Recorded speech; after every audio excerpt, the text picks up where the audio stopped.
Едіге Монтайұлы кеңсенің ең жоғарғы қабатындағы террасада тұрған сәтте бәрін өзгертетін көріністі байқап қалды. Төмендегі компания автотұрағында оның ұлы Рауан бір бума қағазды түсіріп алған тазалықшыны итеріп жіберді. Әлгі адам жасы үлкендеу, қарапайым кейіптегі жан еді. Қайта-қайта иіліп кешірім сұрап жатыр. Ал Рауан айқайлап бірдеңелер деп жатыр. Сөздері жоғарыда тұрған Едігеге анық естілмесе де, мағынасын ол іштей сезіп тұрды. Бұл бірінші рет емес еді. Соңғы айларда Едігеге ұлының мінез-құлқы туралы сақ шағымдар жиілей бастаған. Қызметкерлер нақты себебін айтпай жұмыстан шығып кетіп жүрді. Кейбірі дәліздерде сыбырласып, қорлау мен құрметсіздік туралы айтып жүретін. Бірақ бәрін өз көзімен көру жүрекке тиген ауыр соққымен бірдей еді. Мен қалайша құбыжық тәрбиелеппін деп күбірледі Едіге, терезеден ауыр көңілмен алыстап бара жатып. Рауанның өмірде бәрі бар еді. Зәулім пәтер, шетелдік көліктер, әлемді аралаған саяхаттар және ең бастысы оны әрқашан шартсыз жақсы көрген әке. Едіге бизнес империясын нөлден бастап құрды. Ондаған жыл бойы тәулігіне 18 сағат жұмыс істеді. Бәрі мұраны ұлына қалдыру үшін. Бірақ енді ол ең маңызды нәрседе, адамгершілік құндылықтарды сіңіруде қателеспедім бе деп күмәндана бастады. Сол түні Едіге көз іле алмады. Ол бос үйдің ішінде сенделіп жүріп кішкентай Рауанның суреттеріне ұзақ қарады. Фермада жаралы жануар көрсе жылап жіберетін мейірімді бала, жұмысшылардың балаларымен ойыншықтарын бөлісетін ақкөңіл ұл. Сол балаға не болды? Дәл сол сәтте оның санасында бір ессіз ой пісіп жетілді. Қауіпті, жүрекке ауыр, бірақ бәлкім қажетті жоспар. Егер Рауан қарапайым адамдарға қатыгездік танытса, Едіге бұл қатыгездік қай деңгейге дейін баратынын өзі көру керек еді. Ал мұны ұлы байқамайтындай етіп тек бір жолмен ғана тексеруге болатын. Келесі таңертең Едіге барлық кездесулерін тоқтатып үйден шықты. Таң атпай ол қаланың ең қарапайым аудандағы комиссиондық дүкендер мен ескі киім сататын шағын дөңгешекке орналасқан жаққа барды. Оған мінсіз бүркеніш керек еді. Миллионер кәсіпкерді ұлы тіпті екінші рет қарап та қоймайтын адамға айналдыратын кейіп. Ол өңі кеткен жыртық джинси, дақты түркі жейде, тозығы жеткен ауыр етік және ескі кепка сатып алды. Жанармай бекетіндегі қоғамдық әжетханада Едіге өміріндегі ең ауыр кейіп ауыстыруды жасады. Шашын әдейі үрпейтіп, қолы мен бетіне кір жағып, айнадан мүлдем бейтаныс адамды көрді.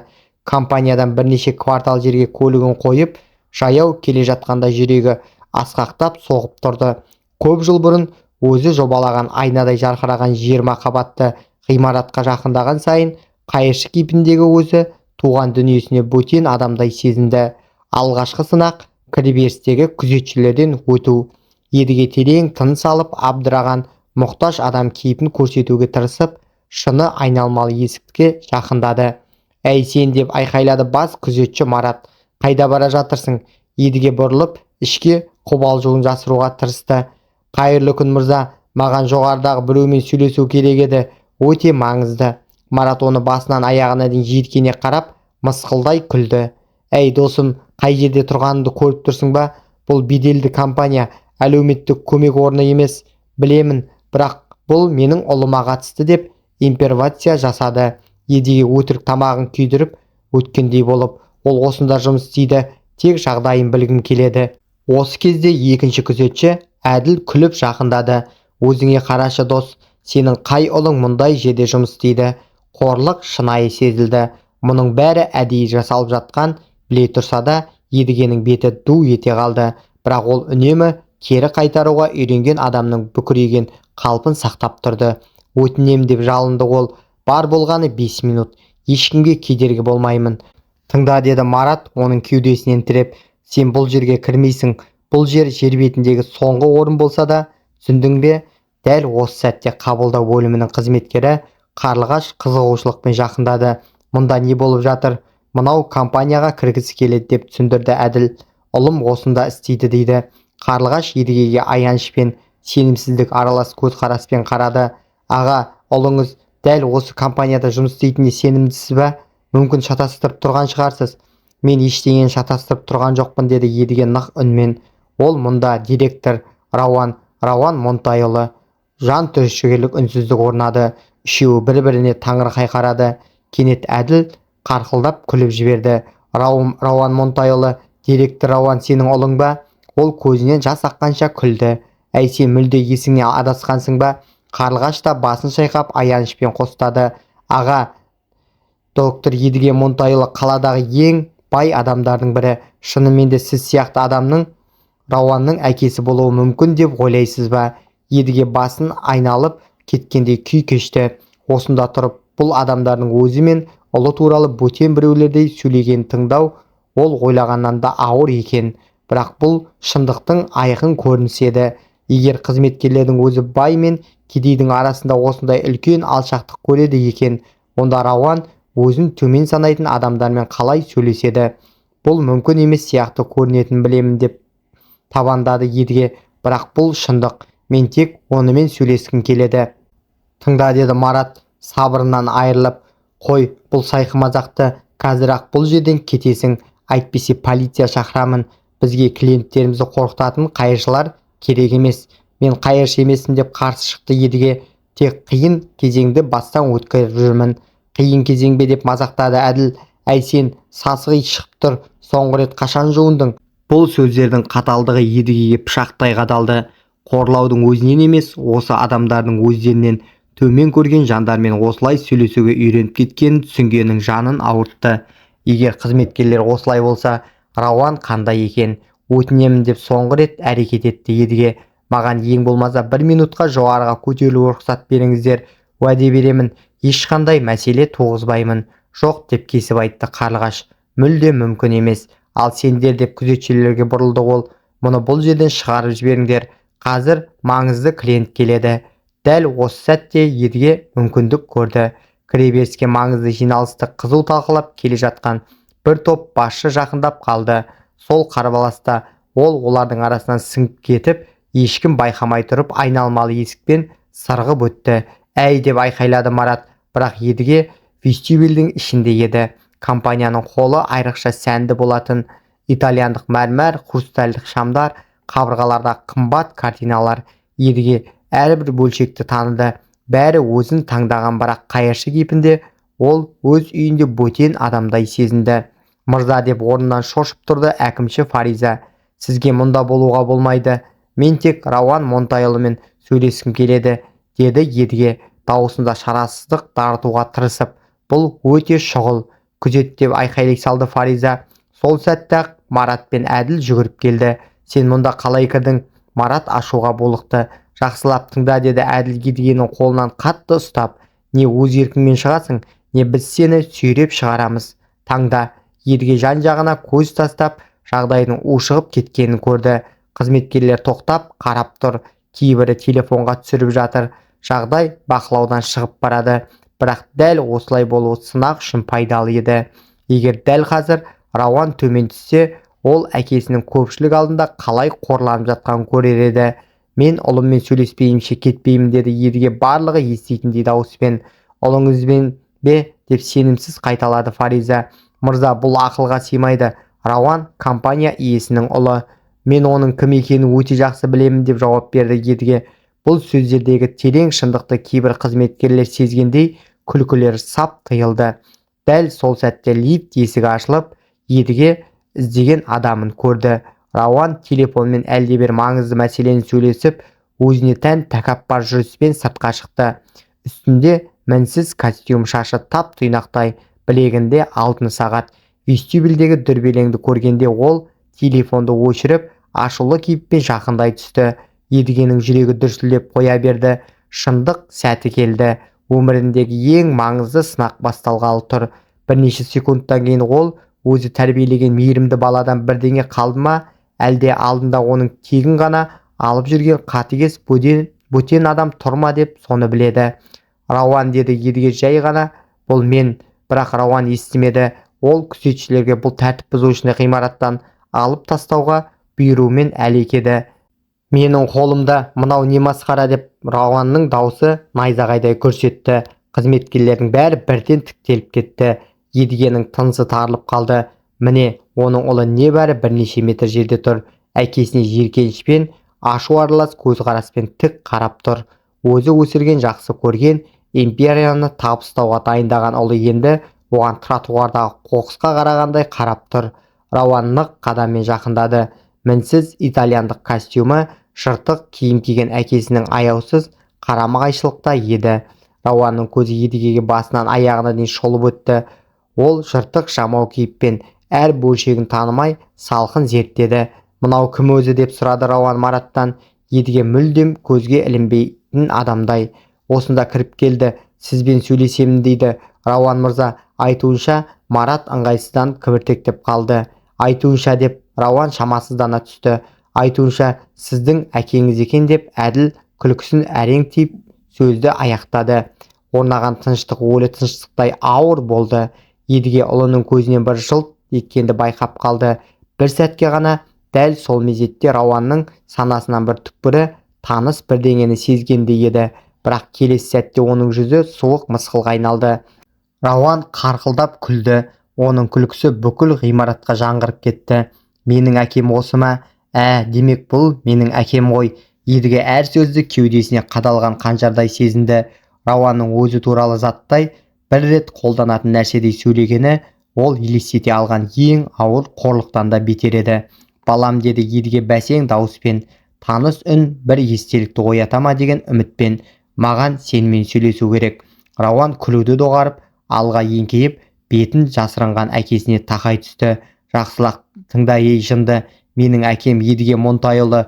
Осы компанияның да, жарты әлемнің де иесі. Ал сен пайда іздеп жүрген кезекті қайыршысың».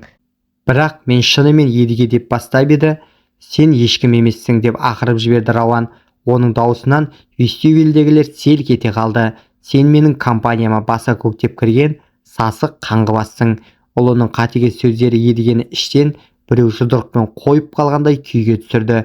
Ол бұл сынақтың талай нұсқасын ойша өткізген, бірақ Рауанның көзіндегі мына тас суықты ешқашан күтпеген еді. Бұл мүлдем бөтем адамға қарап тұрғандай бірдей болатын. «Рауан мырза», деп Фариза абыржып араласты, «біз күзетті шақырып қойдық. Қазір оны алып кетеді». «Алып кете ме?» Рауан зымиян жымиды. «Жоқ, бұл тым оңай болар еді». Едігенің арқасынан суық тер жүгіріп өтті. Рауанның үнінің жағдайдың енді тіпті ушығатыны анық сезілді. Жұрт Рауан көріністі тамашалауға жиналған қызметкерлерге бұрылды. «Сендер менің нағыз әкемді білесіңдер ғой. Өткен аптада осында көрдіңдер ме?» Топ ішінен мақұлдаған гуыл естілді. «Сымбатты, жақсы киінген, бәрі құрметтейтін адам», деп жалғастырды ол. Едіге ұлының қайда бара жатқанын түсініп, жүрегі айни бастады. «Ал енді мына мақұлыққа қараңдар», деп Рауан Едігені жиіркене нұсқады. «Шынымен осындай біреу мен сияқты ұлдың әкесі болуы мүмкін бе?» Қызметкерлер арасынан қатыгез күлкі бұрқ етті. Едіге өзінде жылдар бойы жұмыс істеген адамдарды көрді. Жалақысын өзі төлеп келген жандар. Олар бұл жағдайды цирктегідей қызық көріп күліп тұр. «Әрине мүмкін емес», деп қабылдау жақтан қарлығаш дауыстады. «Рауанның тәрбиесі басқа ғой», деп қосты әділ. «Ал мынау өз атын жаза алмайтын шығар». Әр сөз Едігенің жанына қышқылдай тиді. Жеке қорлықтан емес, өзі тұрған ортада қатыгездік қалыпты нәрсеге, тіпті құпталатын әдетке айналған түсінгенде ауыр еді. «Білесіңдер ме, біз не істейміз?» деді Рауан. Оның көзінде Едіге бұрын соңды көрмеген суық өшпенділік жылтырады. «Біз мына өтірікшіні сабаққа үйретеміз». Едіге шегінбек болды, бірақ Марат пен Әділ оны қоршап, қолын кесті. «Өзіңді менің әкеммін деп тұрсың ғой», деп жалғастырды Рауан. «Ендеше соны дәлелдеуге мүмкіндік берейін». Ол тағы да жақындай түсті. Едіге ұлының қымбат әтірінің иісін анық сезді. «Менің әкем ақылды, білімді адам, 3 тілде сөйлейді. Айтшы әкешім, компания қалай аталады? Жылдық айналымы қанша? Қанша қызметкеріміз бар?» Едіге бұл сұрақтардың бәріне ұйқысынан оятып тұрса да жауап бере алатын, бірақ ол тұзақты бірден түсінді. Тым көп білсе күдік туады, тым аз білсе қорлық жалғасады. Бұл тұйық тіреу еді. «Білмеймін», деп күбірледі Едіге, өтірік ұсталған адамдай басын төмен салып. «Әрине білмейсің», деп жеңісін тойлағандай айқайлады Рауан. «Өйткені сен бейшара алаяқсың». Ғимараттағылар ду күлкі шапалақ басты. Едіге жан-жағына қарады. Жылдар бойы танитын жүздер. Олар оның қорланғанын тойлап отырғандай. Бұл нағыз тұзақтың өзі еді. Марат әділ деп бұйырды Рауан. Мықтап ұстаңдар мұны. Монтай әулетіне өтірік айтқандарына не болатынын көрсетеміз. Едіге иығынан қысқан қатты қолдарды сезді. Жүрегі атқақтап кеткен Рауан бұдан да сорақы нәрсе ойлап тұрғаны ол анық ұқты. Жұрт деп тағы да дауыстады Рауан. Кімде телефон бар, түсіріңдер, тарихи сәт болайын деп тұр. Бір мезетте ондаған телефон жоғары көтерілді. Едіге енді өзін тек жеке емес көпшілік алдында мәңгілікке қорлайын деп жатқанын түсінді. Ал енді, деді Рауан суық үнмен, мен мына өтірікшінің тізерлеп отырып біздің әулеттің атына күйе жақпақ болған үшін кешірім сұрағанын қалаймын. Жоқ, деді Едіге нық үнмен, өзі де білмеген бір қайратты ішінен тауып. Рауан таңырқай шыпылықтап қалды. Ол мұндай қарсылық күтпегені анық еді. Не дедің? Жоқ, деді, мен тізерлемеймін. Рауанның жүзінде жылт еткен ашу қорқынышты еді. Сол сәтте Едіге өз ұлын емес, айтқан екі болмай үйренген бір озбырды көргендей болды. Тізерлейсің деп Рауан тісін қайрады. Әйтпесе жағдайың бұдан да жаман болады. Едіге ұлының көзіне тіке қарады. Махаббат тұруы тиіс жерде, тұңғиық жанашырлық болуы тиіс жерде мұздай қуыс тұр еді. Сол сәтте ол әке ретінде толық жеңілгенін түсінді. Рауан деп бір әйел дауысы кернеген тыныштықты қақ жарды. Бәрі бұрылып қарады. Жақындап келе жатқан хатшылардың бірі Бәтима еді. Едіге оны жақсы танитын жас, еңбекқор, әрдайым сыпайы, жақында ғана өз еңбегімен қызметі өскен. Не болды Бәтима, деп Рауан жақтырмай сұрады, сөзінің бөлінгеніне ашуланып. Мүмкін бұл кісіні жібере салған дұрыс шығар деп ол сабырмен. Шу онсыз да көбейіп кетті. Рауан оған Едігенің жүрегін тітіркенткен көзқараспен қарады. Бұл бала күнінде біреу еркілігіне қарсы келгенде шығаратын сол баяғы түрі еді. Бәтима, деді Рауан баяу үнмен, сен маған компанияны қалай басқаруды үйретпекшісің бе, деді. Жоқ, Рауан мырза, мен тек, деп ол бастап еді. Сен ойлайсың ба, деп Рауан жарылды. Қашаннан бері хатшы ойлайтын болып еді. Сенің міндетің бұйрықты орындау. Едіге Бәтиманың өңі қашқанын көрді, бірақ ол тік қалпын сақтап тұрды. Рауан мырза, құрметпен айтамын, бұл кісі еш жамандық жасаған жоқ. Ол тек біреуді іздеп жүр. Бұл кісі дейсің бе, деп Рауан мысқылдады. Бәтима, сен де мен көргенді көріп тұрсың. Бұл біздің компанияға баса көктеп кірген лас қаңғыбас. Әр адамның өзін адамша құрметтеуге лайық, деді Бәтима жай ғана, бірақ бәрі еститіндей нық үнмен. Вестюбельді әлі тыныштық басты. Едігенің көзіне жас үйірілді. Қорлықтан емес, осы уытты ортада алғаш рет біреудің адамдық танытқанын. Рауан Бәтимаға қаһарлана қарады. Едіге енді не болар екен деп іштей шошыды. Қаңғыбасқа құрмет пе? Ол адасып жүрген шығар. Қиын жағдайдағы адамдар кейде оғаш әрекет жасайды, деді Бәтима Едігеге шынайы жанашырлықпен қарап. Бәтима, деді Рауан қауіпті сабырмен, сен жұмыстан босатылдың. Бұл сөздер вестюбельге атылған оқтай тарады. Едіге Бәтиманың жүзінде шокты көрді. Ол оны қорғаған үшін ғана жұмысынан айырылды. Рауан мырза, мен деп айта бастап еді. Босатылдың, деп Рауан ақырып жіберді. Заттарыңды жина да кете бер. Маған командама әлсіз адамдар керек емес. Едіге Бәтиманың басын тік ұстап, қадірін жоғалтпай кетіп бара жатқанын көрді. Сол сәтте ол бәрін өзгертетін шешім қабылдады. Сынақ жалғасады, бірақ енді әңгіме тек ұлының қандай адам болғанын білу туралы емес еді. Енді әңгіме тұтас компанияның жанын құтқару туралы еді. Едіге бір сәт көзін жұмды. Көз алдына 7 жастағы Рауан елестеді. Қолында бір бөлке нан ұстап фермада жүгіріп жүр. Әке, қақпа алдында аш адам тұр, деп бала оны қолынан сүйретіп әкетіп бара жатты. Тамақ берейікші, өтінем. Сол күні Рауан өз таңғы асын бейтаныс адаммен бөліскен. Әлгі кісінің ризашылықпен тамақ жегеніне қарап күлімсіреген еді. Енді 20 жыл өткен соң Едіге көзін ашты. Ал алдында баяғы мейірімді баланың орнында тас жүрек біреу тұр еді. Марат әділ, деп бұйырды Рауан. Мына өтірікшіні мықтап ұстаңдар. Қызық енді басталады. Күзетшілердің қолы иығын қатты қыса түскен Едіге сезді. Вестюбельде қызметкерлер жақындай берді. Төбеден шүйілген құзғындардай қолдарында көтерілген телефондар көріністі асыға күтіп тұр. Жұрт, деді Рауан қатыгез жымиып, менің нағыз әкем ар намысты адам екенін білесіңдер ғой, иә? Топ ішінен мақұлдаған гуіл шықты. Едіге әр сөзді ащы мысқылдай қабылдады. Өз ұлының өзі туралы үшінші жақпен сөйлеп тұрған тыңдау жанды қуыратын түс секілді еді. Ендеше елестетіп көріңдер, деп жалғастырды Рауан. Әлдебір алаяқтық осы қасиетке атқа күйе жақпақ болғанын көру қандай ауыр. Әрине ауыр, деп қарлығаш та қосылды. Сондықтан, деп Рауан салтанатты үнмен жариялады, біз мына өтірікшіге өмір бойы ұмытпайтындай сабақ береміз.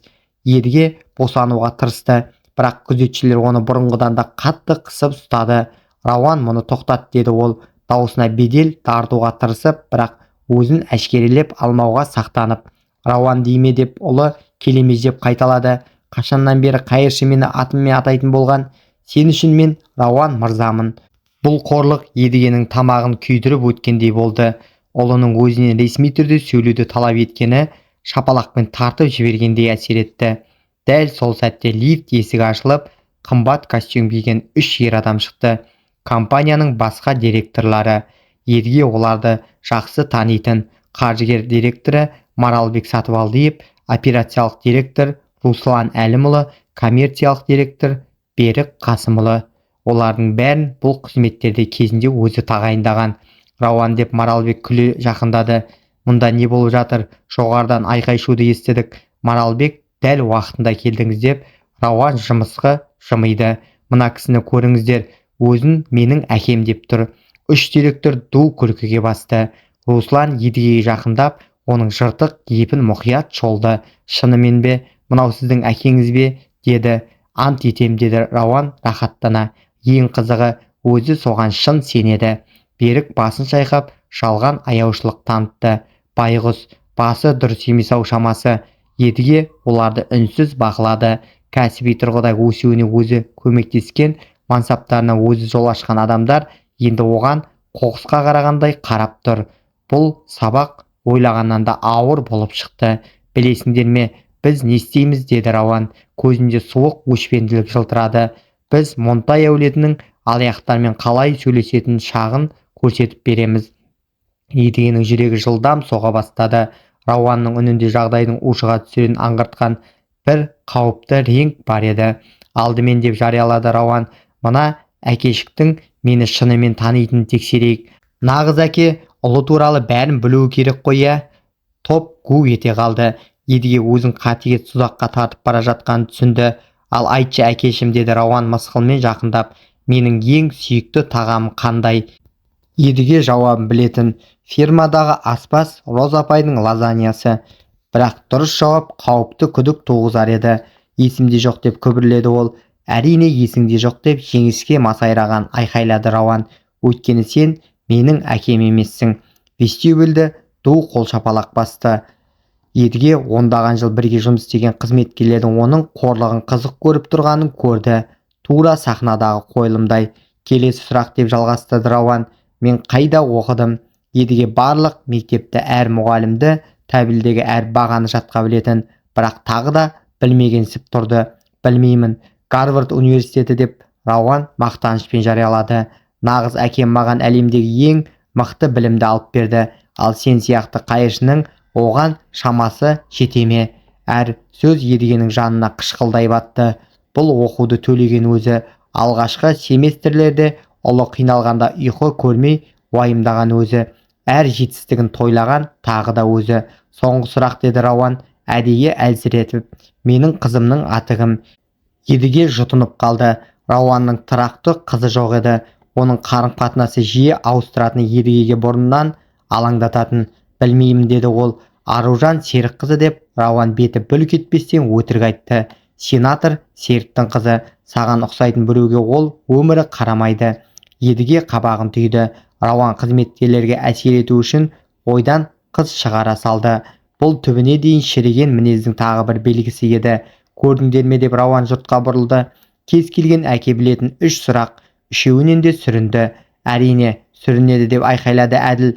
Ол алаяқ. Дәл солай, деп келісті Рауан. Енді Монтай әулетіне өтірік айтқандардың соңы не болатынын көрсетеміз. едіге Рауанның Маралбекке белгі бергенін көрді. Ол бірден түсініп жүгіріп кетті. Бірнеше минуттан кейін қолына картоннан жасалған тақтайша ұстап оралды. Едігенің жүрегі мұздап кетті. Бұл не деп сұрады ол. Сенің жаңа атың деп Рауан қатыге жымиып, Марат әділ мынаны мойнына іліңдер. Едіге тақтайшадағы жазуды оқыды да әлемі қирап кеткендей болды. Мен өзімді маңызды адамдардың әкесімін деп өтірік айтқан адаммын. Жоқ, деді едіге нық. Мен мұны тақпаймын. Тағасың деп ақырды Рауан.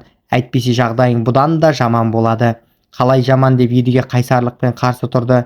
Рауан зымиян жымиды. Руслан, баспасөзге хабарлас, айт, бізде тәртіп бұзып жүрген психикалық тұрақсыз адам бар деп. Берік бәрін видеоға түсір. Мұны жаңалықтарға шыққанын қалаймын, деді Рауан. Едігенің тамырындағы қан мұздап кеткендей болды. Егер баспасөз келіп мына қорлықты түсірсе, жағдай қайтымсыз болмақ. Оның шынайы тұлғасы ашылып, бүкіл компания үлкен жанжалдың астына қалар еді. Тоқтатыңыздар. Әйел дауысы кернеген тыныштықты қақ жарды. Бәрі бұрылып қарады. Вестибюльдің кіреберісінде Бәтима тұр екен.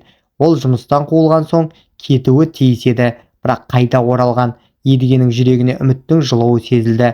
Бәтима, Рауан ашудан жарылып жаздады. Мен саған кет дедім ғой. Бұл жекеменшік аумаққа заңсыз кіру. Мен ұмытып кеткен затымды алуға келдім, деді ол сабырмен. Бірақ едіге өтірік екенін бірден түсінді. Ол дәл өзі үшін қайтып келген. Онда алда жоғал деп бұйырды Рауан. Бірақ Бәтима оны елеместен едігеге жақындады. Сіз жақсысыз ба деп сұрады ол шынайы мейіріммен.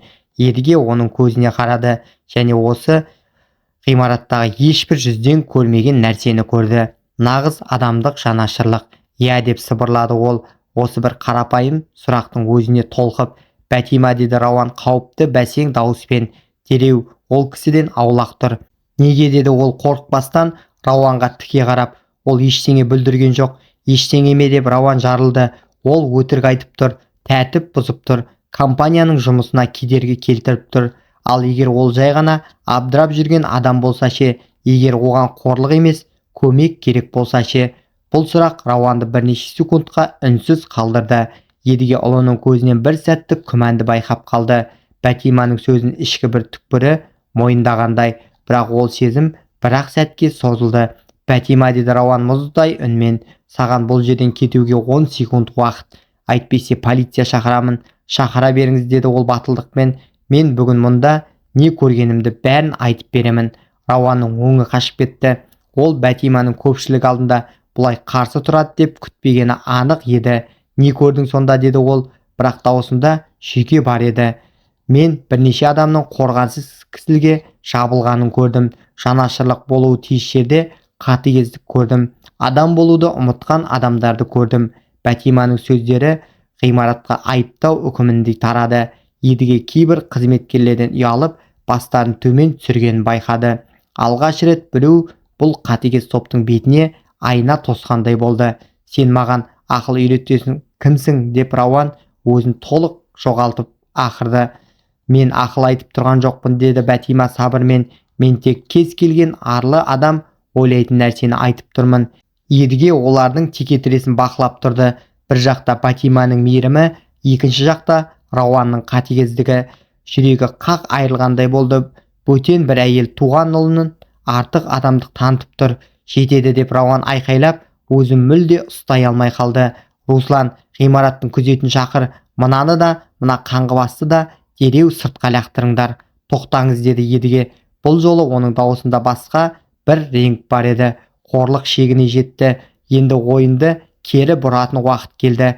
Тағы не бар, деп Рауан оған шыдамсыз бұрылды.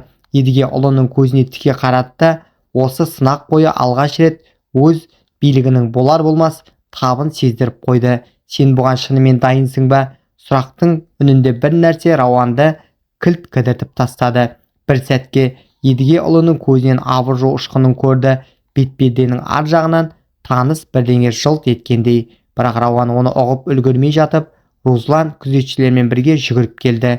Дайынбыз, Рауан мырза, қазір екеуін де шығарып жібереміз. Едіге басын тік ұстап тұрған Бәтимаға қарады. Күшпен шығарылатын біле тұра, ол еңсесін түсірмеген. Сосын бәрін қатыгез қанағатпен бақылап тұрған Рауанға қарады және бәрін өзгертетін шешім қабылдады. Сынақ жалғасады, бірақ енді едіге не істеу керегін анық біледі. Шындық ашылар сәтке келгенде бүгінгі сабақ мұндағылардың ешқайсысы өмір бойы ұмытпайтын соққы болмақ.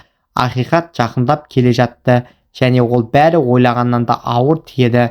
Ғимарат күзетшілері сап түзеп жақындай берді, бірақ едіге қолын көтеріп ишара жасады. Күзетшілер еріксіз тоқтап қалды. Бұл қимылдағы билік жыртық кейіппен мүлде қабыспайтын. 1 минут деді едіге. Даусы өзгерген еді, нық сенімді. Мені шығарып жібермей тұрып бір сұрақ қоюыма бола ма? Рауан қабағым түйді. Кенет өзгерген мына қаңғыбастың мінезі оны абдыртып тастады. Қандай сұрақ? Едіге ғимараттағы әр жүзді бір шолып өтті. Жылдар бойы танитын қызметкерлер, өз қолымен өсірген мамандар, ал қазір оған қоқысқа қарағандай қарап тұр. Сендер шынымен мені өтірікші деп ойлайсыңдар ма? Әрине өтірікшісің, деп айқайлады Маралбек. Өзіңе қарашы. Қарап тұрмын, деді едіге сабырмен. Ал сендер соңғы рет қашан адамға сыртқы түрінен ары қарап көрдіңдер, деді едіге байсалды үнмен. Бәтима алға бір қадам басты. Ол бірдеңенің өзгеріп жатқанын сезді. Дұрыс айтасыз, адамдар тым тез үкім шығарады. Рауан шыдамсыздықтан жарыла жаздады. Болды енді, мына философия, күзет, екеуінде сыртқа алып шығыңдар. Бірақ едіге сөзін жалғастыра берді. Даусы тым сабырлы еді. Бұл айналасындағыларды одан сайын абдыратып жіберді. Бәтима, бір сұрақ қояйыншы. Сіз неге мені қорғадыңыз? Бұл сұрақ жұрттың бәрін тосылып тастады. Қаңғыбасқа ұқсайтын адамның әңгімені өзі басқарып тұрғандай сөйлеуі оғаш көрінді. Бәтима бір сәт кідірді. Сосын терең дем алды. Өйткені мен сіздің орныңызда болғанмын. Мені де сыртқы түріме қарап бағалаған. Өзін жоғары санайтындар мені де қорлаған. Қалай сонда, деді едіге ашудан қызарып тұрған Рауанды әдейі елемей. Мен кішкентай кезімде біздің отбасы су тасқынынан бәрінен айырылды, деп бастады Бәтима. Дауысы сәл дірілдеді. Біз 6 ай көшеде тұрдық. Ол кезде мен 8 жаста едім. Үлкендердің маған лас, қауіпті, көзге көрінбейтін бірдеңеде қараған әлі де есімде. Вестибюльдегі тыныштық ауырлап кетті. Кейбір қызметкерлер ұялып телефондарын төмен түсірді. Бәтиманың әңгімесі олардың ішіндегі бір жайсыз шындықты қозғап кеткенде еді. Көмек сұрасам, дүкендерде, мейрамханалардан, банктерден қуып шығатын, деп жалғастырды ол. Мен адам емес сияқтымын. Менің сезімім жоқ сияқты. Едігенің көзіне жас үйірілді. Өз жағдайынан емес, Бәтиманың жүзіндегі ауыр естелікті көргеннен. Сосын не өзгерді? Бір адам маған көмектесті. Ол мені танымайтын, басқалар сияқты өте салса болар еді. Бірақ тоқтап, жағдайын қалай деп сұрады. Рауан көзін аударып жіберді. Неткен әсерлі әңгіме. Енді соны барып далада айта беріңіздер. Бірақ едіге орнынан қозғалмады. Сізге көмектескен адам қандай еді? Бәтима алғаш рет шымиып қойды. Шамамен сіздің жасыңызда, сымбатты, жақсы киінген, бірақ ең бастысы көзінде мейірім бар еді. Ол аш баланы көрді де одан ешқандай мәселе көрмеді. Жай ғана көмектесті. Және бұл сізді түбегейлі өзгертті ме? Иә, маған мейірімнің әлеуметтік дәрежесі болмайтынын үйретті. Біреуге көмектесу түкке тұрмауы мүмкін, бірақ ол адам үшін бәрін өзгертуі мүмкін. Едіге баяу бас изеді. Сондықтан сіз өмірде табысқа жету үшін сонша еңбек еттіңіз. Дәл солай, оқыдым, диплом алдым, осы жұмысқа тұрдым. Енді ешқашан бейтаныстың мейіріміне мұқтаж болмау үшін, бірақ мұқтаж жанға мейірімді болуды ешқашан ұмытпау үшін. Бұл әңгіме қызметкерлердің арасында анық жайсыздық туғызды. Көбі біртіндеп шегіне бастады. Бәтиманың сөзі олардың өз қатыгездігін айнаға түсіргендей болды. Жетеді, деп Рауан ақырып жіберді. Мен мұнда қайыршылардың драмасын тыңдауға келген жоқпын. Күзет, екеуінде шығарыңдар. Күзетшілер тағы жақындай берді. Сол сәтте едіге ешкім күтпеген әрекет жасады. Ол басындағы тозған кепканы шешіп алды. Астынан ұқыпты таралған бурыл шаш көрінді. Жыртық кейіппен мүлде қабыспайтын. Қызық, деп күбірледі едіге өзімен өзі сөйлескендей. Бір ғана ұсақ нәрсе адамның бәрін қалай өзгертіп жібереді. Рауан айқайын доғарып оған қадала қарады. Шашында біртіндеп тіктеле бастаған сымбатына бір таныс белгі бар еді. Не істеп жатырсың, деді Рауан. Алғаш рет оның даусында қобалжу сезілді.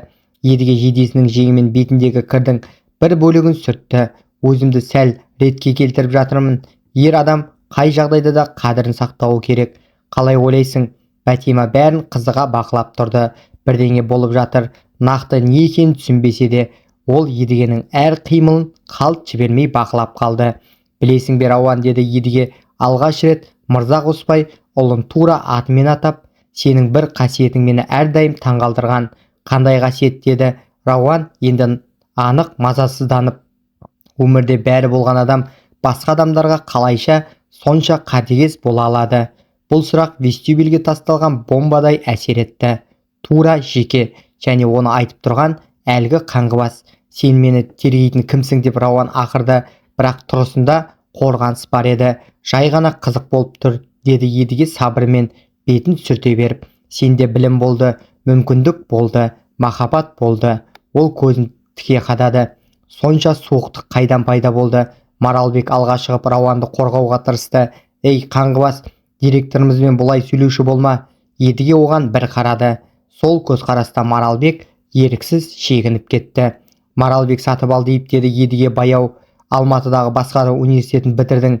Әйелің Лаура, 2 балаң бар. Бұл компанияға 15 жыл бұрын тағылымгер болып кіргенсің. Орнаған тыныштық құлақ тұндырардай болды. Маралбек қуқыл тартып, өңі қашып кетті. Қалай, мұны қайдан білесіз? Жақсы сұрақ, деді Едіге сәл жымиып, өзін реттеуді жалғастырды. Қалай ойлайсыңдар? Бір қаңғыбас бұл компания қызметкерлерінің өміріндегі мұндай жеке мәліметтерді қайдан біледі? Рауанның табанының астынан жер сырғып кеткендей болды. Сіз кімсіз? Енді білгің келді ме менің кім екенімді? Деп Едіге күлді. Бірақ бұл күлкіде қуаныш жоқ еді. Жаңа ғана мен өтірікші едім ғой, есіңде ме? Бәтима аңтарыла алға шықты. Бірдеңе болып жатты. Күштердің ара салмағы дәл көз алдында өзгеріп бара жатты. Едіге Русланға бұрылды. Руслан Әлімұлы, операциялық директор. Кіші қызыңыздың аты Қарлығаш. Қазір Францияда тағылымдамамен өтіп жүр. Шығынына уайымдап едіңіз, бірақ жалақыңызға қосылған үстеме мәселені шешті. Русланның денесі дірілдеп кетті. Бұл мүмкін емес, сіз мұны қайдан? Ал сіз? Берік, деп Едіге 3-ші директорге қарады. Берік Қасымұлы.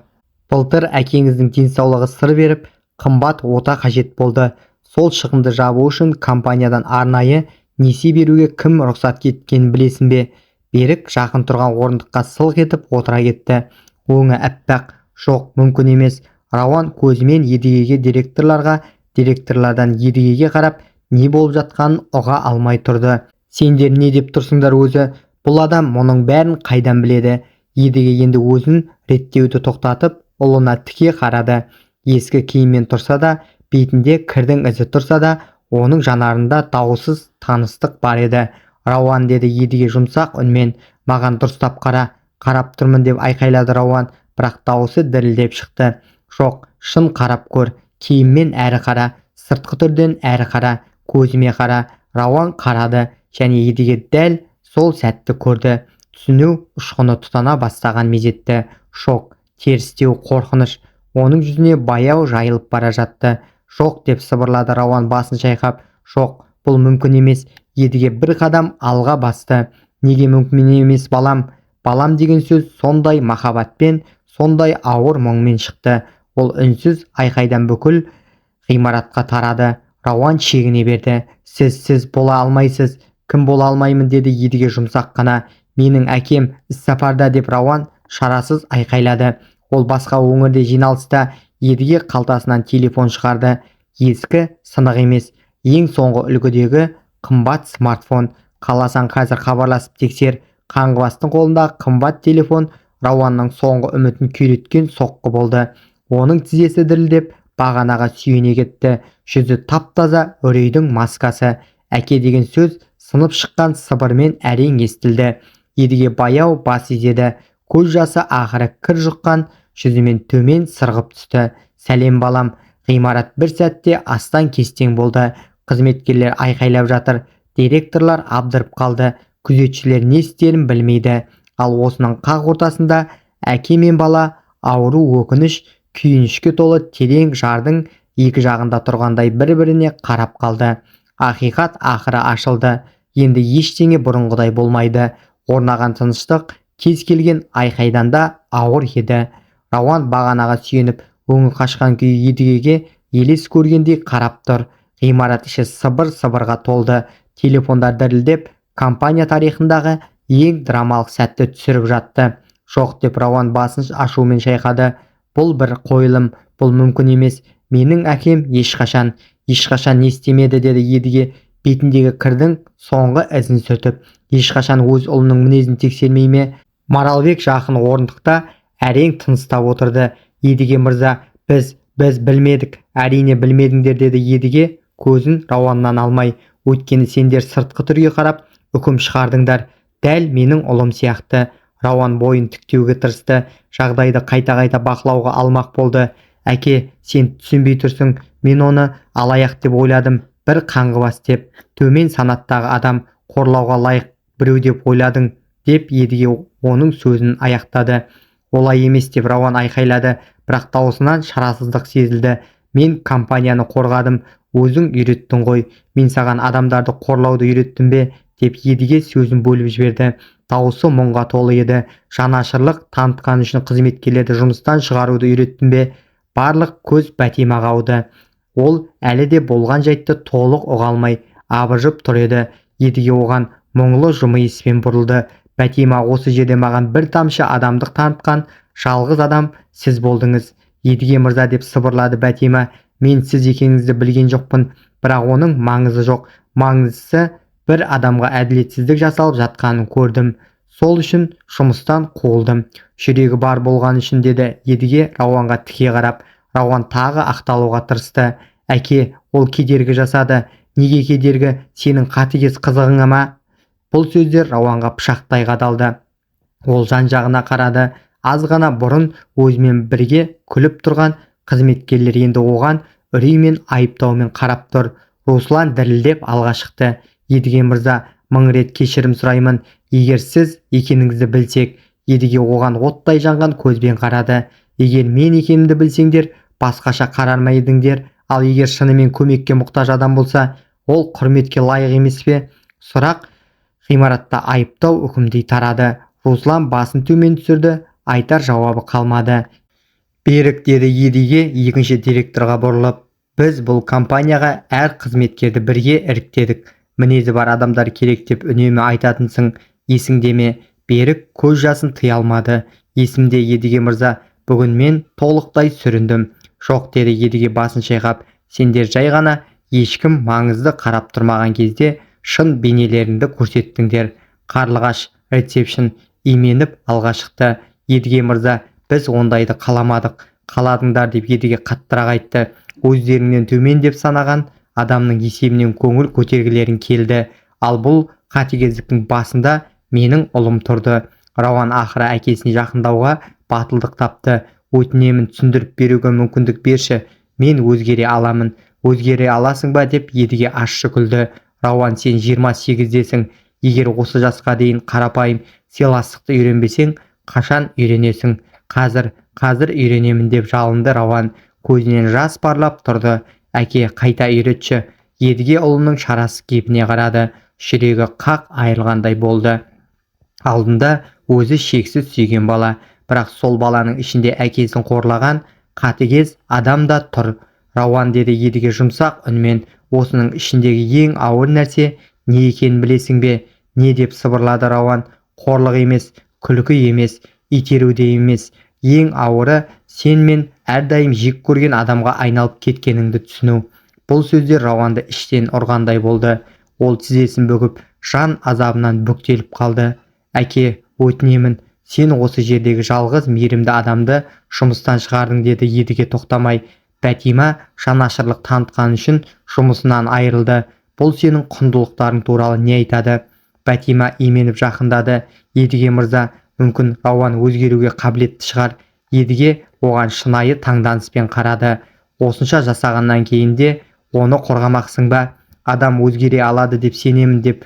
Ол жай ғана. Сіз маған соны үйреттіңіз. Мен бе? Бәтима терең демалды. Маған кішкентай кезінде көмектескен адам ол сіз едіңіз ғой, иә?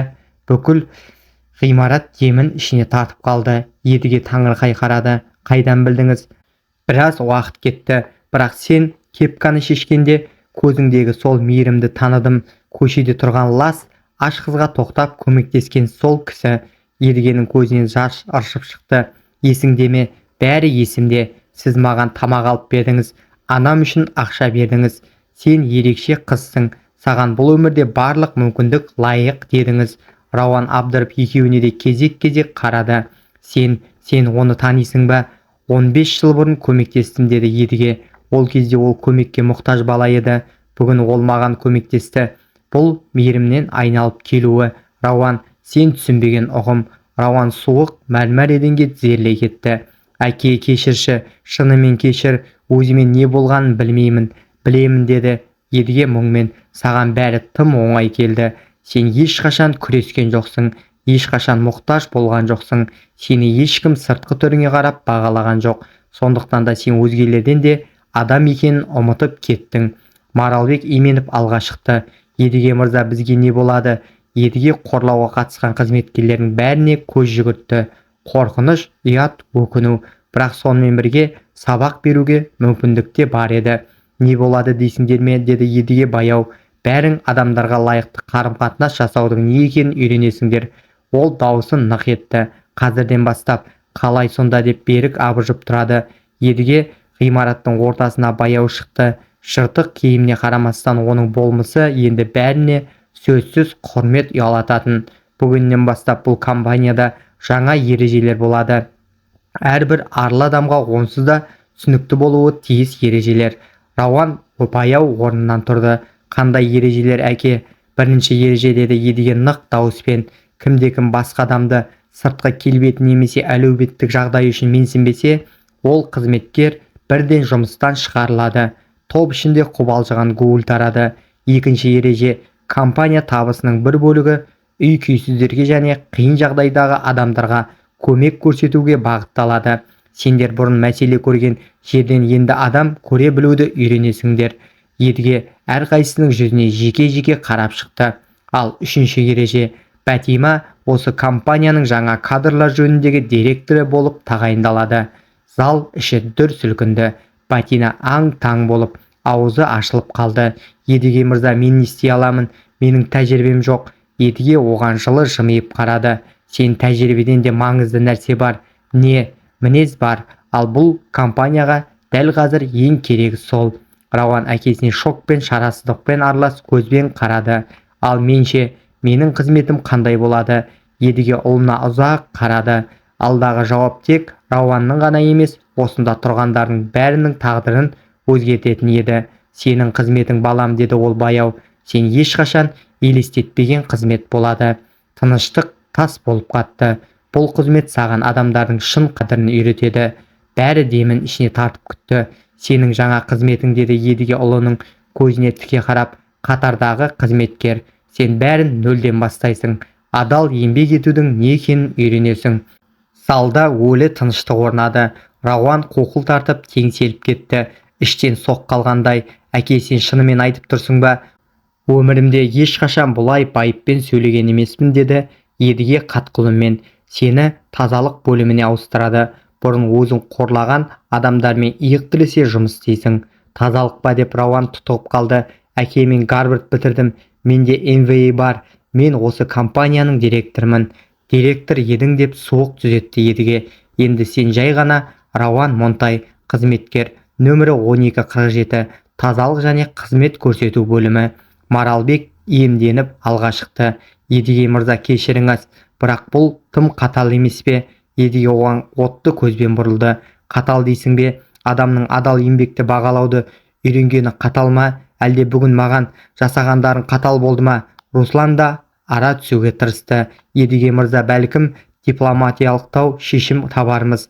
Едіге ащы күліп жіберді. Дипломатиялық дейсің бе? Қиналған адамды жұрт алдында қорлағанда дипломатияларын қайда қалды? Берік басын төмен түсірді. Сіз дұрыс айтасыз. Біз салдарын тартуымыз керек. Дәл солай, деді Едіге. Және салдары дәл қазір басталады. Ол үшеуіне де кезек-кезек қарады. Маралбек, Руслан, Берік, үшеуің де қызметтеріңнен төмендетілесіңдер. Бөлім басшысы болып жұмыс істейсіңдер. Жалақыларың соған сай болады. 3 директор есеңгіреп қалды. Сән салтанатқа толы өмір, қымбат көліктер, беделді қызмет. бәрі санаулы минутта құлап жатты. Едіге мырза, деп Маралбек соңғы рет жалынды. Отбасыларымыз біздің қазіргі жалақымызға қарап отыр. Едіге міз бақпады. Қиналған адамға күліп тұрған кезде соны ойлау керек еді. Бәлкім енді ақша уайымының не екенін түсінерсіңдер. Рауан айналасына қарады. Кеше ғана оған жағымпазданған қызметкерлер енді оған жасырын қанағатпен шок аралас көзбен қарап тұр. Құлау тым жылдам болды. Ол әлі толық ұғынып үлгермеген еді. Әке, деді ол соңғы рет даусы дірілдеп, мен бұның бәрінсіз-ақ өзгере аламын. Өтінемін, маған мүмкіндік берші. Едіге ұлына жақындады. Бір сәтке оның жүзі жұмсарды. Рауан, саған 28 жыл мүмкіндік берілді.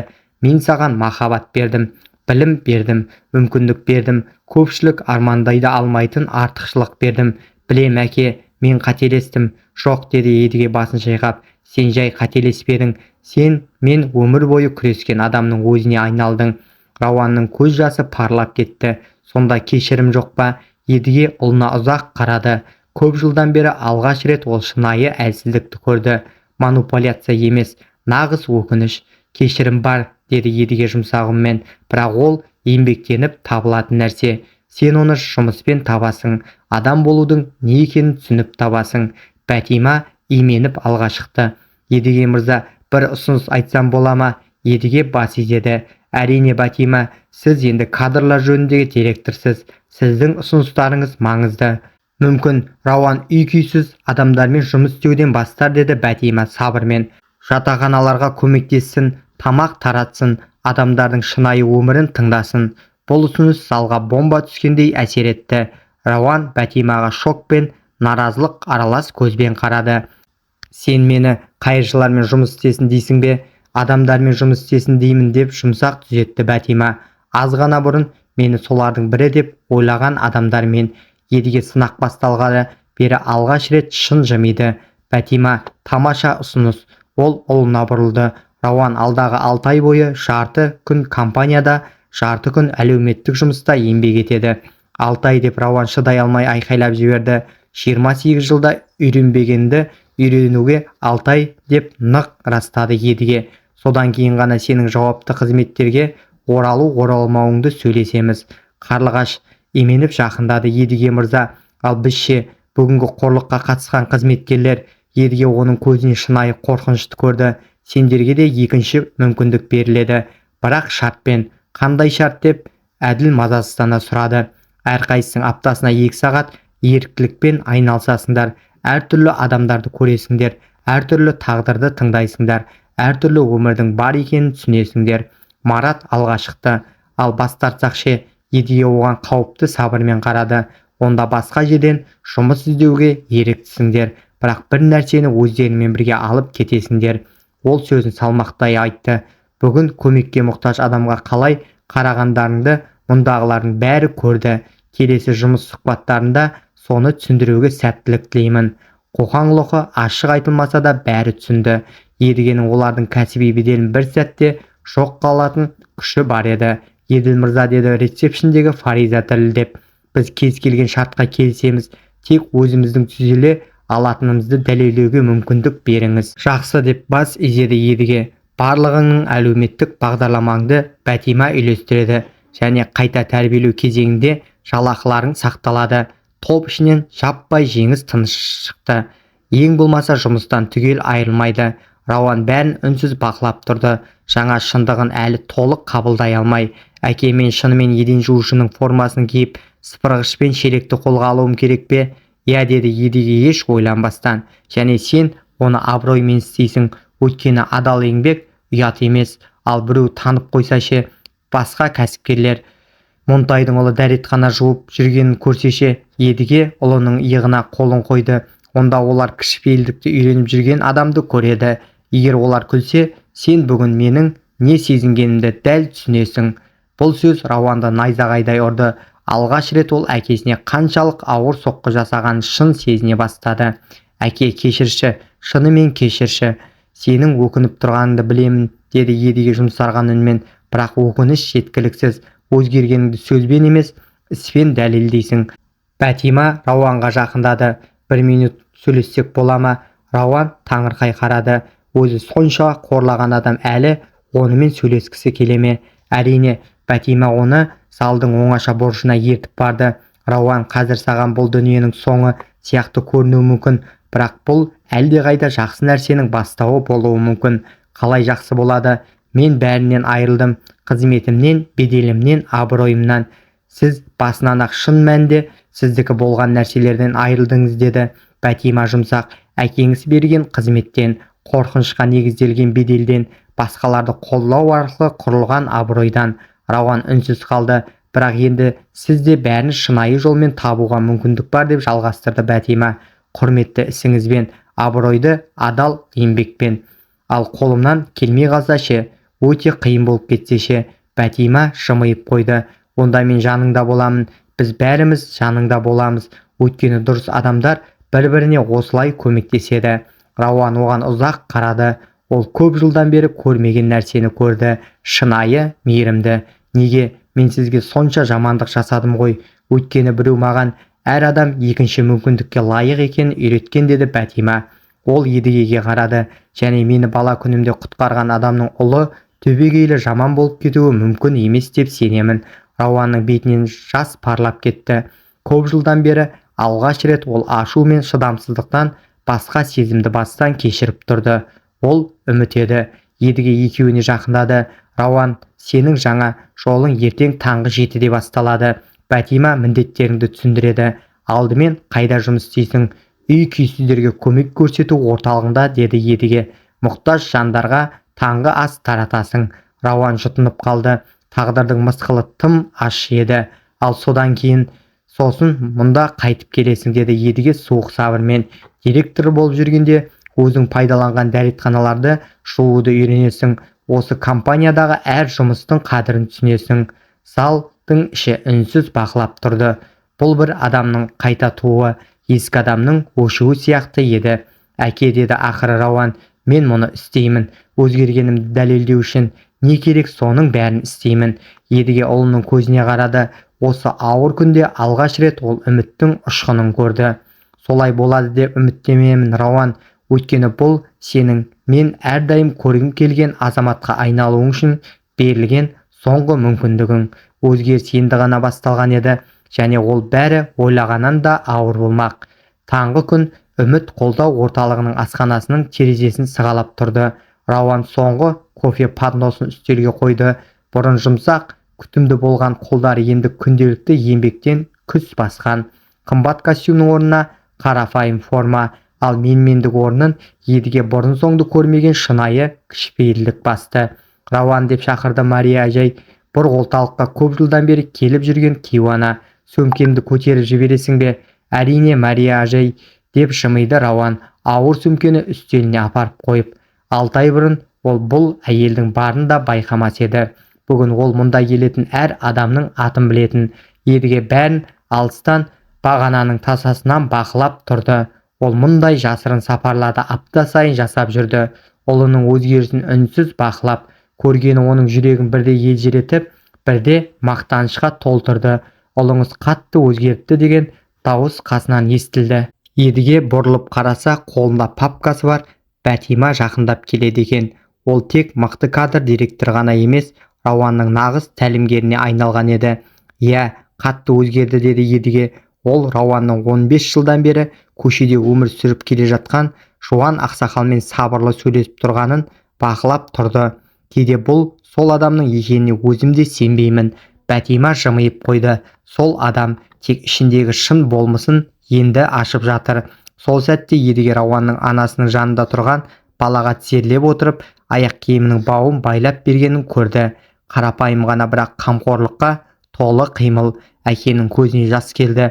Ол сіз туралы күнде сұрайды, деді Бәтима жай ғана. Жұмысымды көрді ме, менімен мақтанама деп? Мақтанамын, деп сыбырлады едіге. Гарвард бітірген күннен де қатты мақтанамын. Дәл сол сәтте Рауан олар жаққа қарады. Әкесін көрді. Алдымен таңданыс, сосын тап-таза қуаныш. Ол баламен қоштасып, оларға қарай жүрді. Қимылы баяу, кішіпейіл.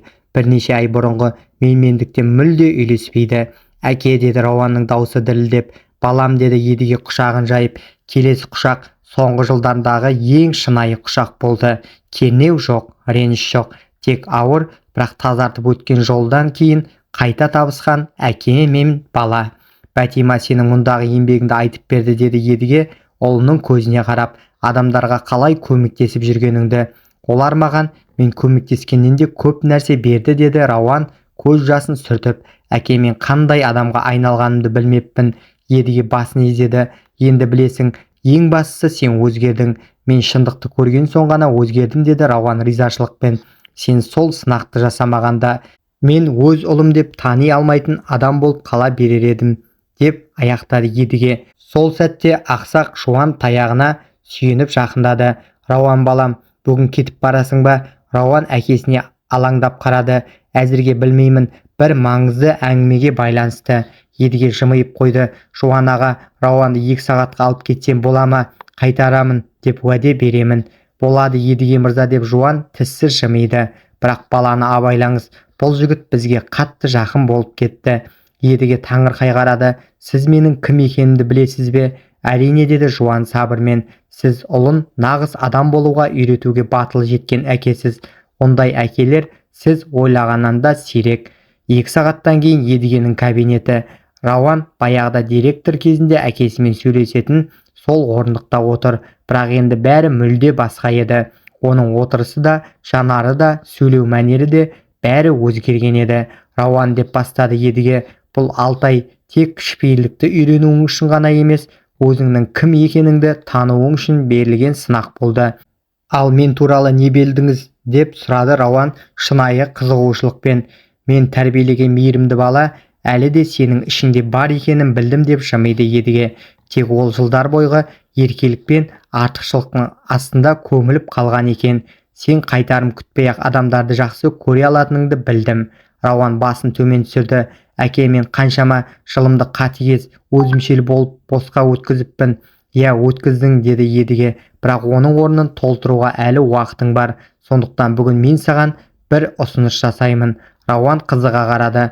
Мен сені компанияның әлеуметтік жауапкершілік жөнінде жаңа директор еткім келеді, деді едіге. Бұл арнайы сен үшін ашылған қызмет. Рауан ұзақ үнсіз қалды. Әке, мен бұған лайық емеспін. Осынша істегенімнен кейін 6 ай бұрын лайық емес едің, деп түзетті едіге. Бірақ соңғы апталарда лайық болдың. Бәтима маған сен ұйымдасып жүрген баспана жайлы, құрған серіктестерің туралы, әр адамға шын құрметпен қарайтының туралы айтып берді. Ал егер мен тағы да көңіліңізді қалдырсам ше? Едіге орнынан тұрып терезе жанына барды. Рауан, сен 6 ай бойы дәретхана жуып, мұқтаж жандарға ас тараттың. Егер осының өзі саған кішіпейілдікті үйретпесе, енді ештеңе үйретпейді. Рауан жымиды. Рас, мен адал еңбек қорлық емес, абырой екенін түсіндім. Ендеше, деді едіге, енді осы сабақты пайдаланып, компаниямыз арқылы басқа адамдардың өмірін өзгертесің. Рауан да орнынан тұрды. Әке, бір өтінішім бар, айта ғой. Бүгін түстен кейін менімен бірге орталыққа барсаңыз деймін. Сізді бір ерекше адаммен таныстырғым келеді.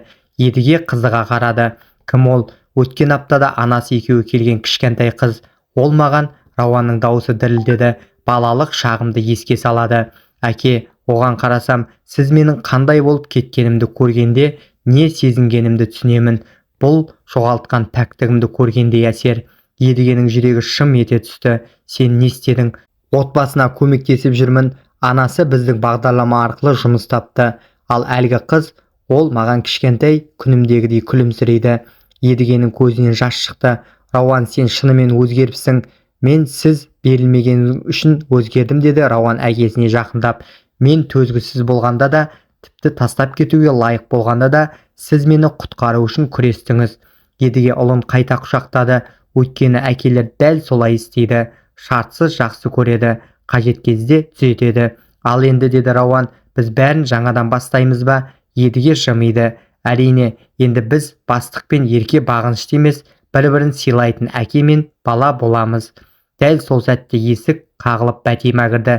Кешіріңіздер, бірақ жаңалық бар. Қандай жаңалық? Деді едіге. Сіздің оқиғаңыз баспасөзге тарап кетіпті. Қызметкерлердің бірі журналистке бәрін айтып берген. Рауан бозарып кетті. Бұл жаман болды. Бәтима күліп жіберді. Керісінше, мақаланың аты ұлын құтқару үшін қайыршы болып киінген кәсіпкер. Әлеуметтік желіде мыңдаған адам бөлісіп жатыр. Едіге күліп жіберді. Халықтың реакциясы қандай?